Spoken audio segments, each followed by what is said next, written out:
Bonjour, j'espère que vous vous portez bien. Alors, dans ce sujet, une classe de troisième de 24 élèves, les délégués ont fait passer une enquête concernant le temps de travail à la maison chaque soir. Il résulte de cette enquête que la moitié des élèves travaillent 30 minutes, donc la moitié de 24, ça fait 12. Un quart des élèves travaillent 45 minutes, un quart de 24, ça fait 6. Deux élèves travaillent 15 minutes, c'est ceux qui sont écrits ici. Un élève déclare ne pas travailler, ici, et les autres travaillent 1 heure. Alors, on ne va pas recopier le tableau ici, on va le compléter. Donc, on avait un élève qui déclarait ne pas travailler, la moitié des élèves qui travaillaient 30 minutes, 6, un quart des élèves, soit 6 élèves. Donc, on a déjà 12, 18, 19, 20, 21 élèves. Pour aller à 24, il nous en faut 3 de plus. Voilà, calculons la durée moyenne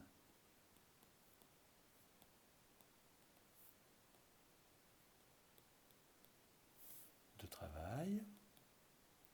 Pour cette classe, il s'agit de trouver une moyenne pondérée. On a m qui est égal à 0 fois 1, plus 15 fois 2, plus 30 fois 12, plus 45 fois 6. Ici, il n'y a pas beaucoup de termes, on peut les écrire, divisé par 24, puisque c'est le nombre total d'élèves. On a alors m est égal à 840 sur 24, donc m est égal à 35. La durée moyenne de travail est de 35 minutes.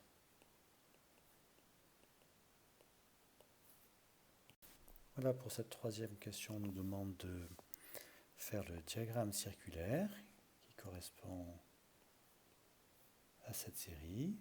Alors pour ça, il nous faut les angles, petit rappel. Ce qui serait intéressant, c'est d'avoir ici un prolongement et d'avoir le total. Donc le total, c'est 24 élèves. Et de dire que si on avait une ligne supplémentaire où il y a l'angle, le total il serait de 360, et que cette ligne et cette ligne sont proportionnelles. Alors on peut du coup les compléter assez rapidement. 1 multiplié par 360 divisé par 24, ça va faire 15.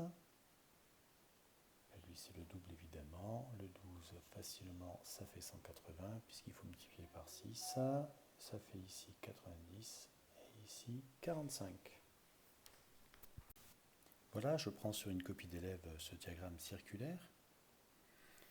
Donc le temps de travail de 0 minutes, un effectif d'un élève, et donc l'angle doit faire 15 degrés, c'est l'angle qui est marqué ici.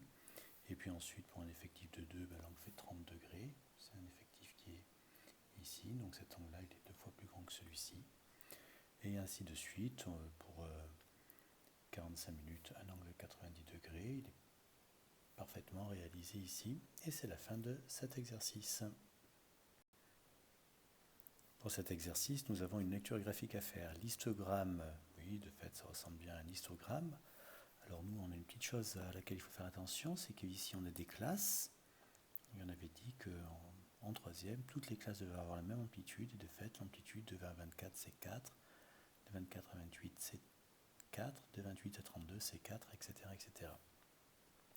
Donne l'âge des 150 employés d'une entreprise. Donc on voit ici que sur l'axe des abscisses, on a les âges, sur l'âge des ordonnées, on a les effectifs. Donc ici, on représente que les personnes qui ont de 20 à 24 ans, eh bien, leur effectif est de 12, et donc on va pouvoir rapidement compléter le tableau. L'effectif est de 12. Mais avant, on nous demande le centre de classe. Le centre de classe, vous voyez, il est repéré par un petit point ici.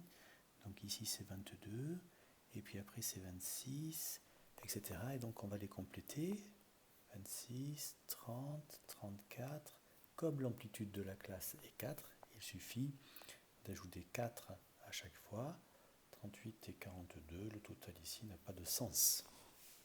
Pour les effectifs, donc le premier, on a lu ici que ça valait 12. Le deuxième, on arrive à dire que ça vaut 30. et puis 45, 36, 21 et 6. Là par contre de faire le total ça a du sens. On retrouve 150. Voilà, et ce 150 on sait d'où il vient. C'est qu'on a bien mis tous les employés de l'entreprise. Pour calculer la fréquence en pourcentage, alors là le tableau il est bien fait parce qu'on a un total de 150 et on veut en fait se dire si le total était de 100 personnes dans son entreprise, quel serait alors l'effectif pour les classes considérées, et on a ces deux lignes qui sont proportionnelles. Donc pour passer de cette ligne à cette ligne, il suffit de multiplier par 2 et de diviser par 3. Donc vous multipliez par 2 tiers à chaque fois. Donc 12 fois 2, 24. Divisé par 3, ça fait 8.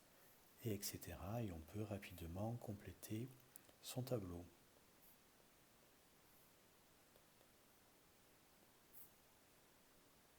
Voilà, on nous demande ensuite, à la question 2, de calculer le pourcentage des employés qui ont moins de 36 ans.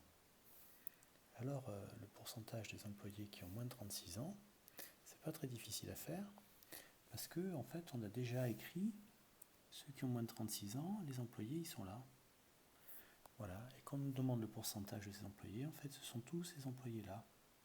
Et donc, il nous faut faire la somme des nombres qui viennent d'être encadrés. Donc, petit 2, déterminons le pourcentage des employés de moins de 36 ans. Alors on a 8 plus 20 plus 30 plus 24, ce qui fait 82. On peut conclure, c'est plus joli, mais ce n'est pas forcément nécessaire ici. 3. Calculer l'âge moyen d'un employé de cette entreprise. Eh bien, à nouveau, on nous demande en fait de faire une moyenne pondérée. Mais ce qui est intéressant ici et qu'il faut retenir, c'est qu'on calcule alors que le caractère étudié, c'est-à-dire l'âge, est donné avec des classes, c'est-à-dire avec un encadrement de 20 à 24. Et si vous relisez bien votre cours, vous verrez que dans ces cas-là, quand on veut calculer la moyenne, on utilise le centre de classe avec les effectifs pour le calculer. Donc voilà, j'ai écrit ce que j'allais faire, déterminant l'âge moyen, donc A comme âge, c'est égal à 22 fois 12, puisque c'était le centre de la classe fois l'effectif de la classe, plus 26 fois 30, le centre de classe fois l'effectif, etc. jusqu'au dernier, divisé par 150, on fait la somme qui est au-dessus avec sa calculatrice, on fait l'addition 31,12, et donc on peut conclure que l'âge moyen est de 31 ans. Voilà, bonne fin de soirée.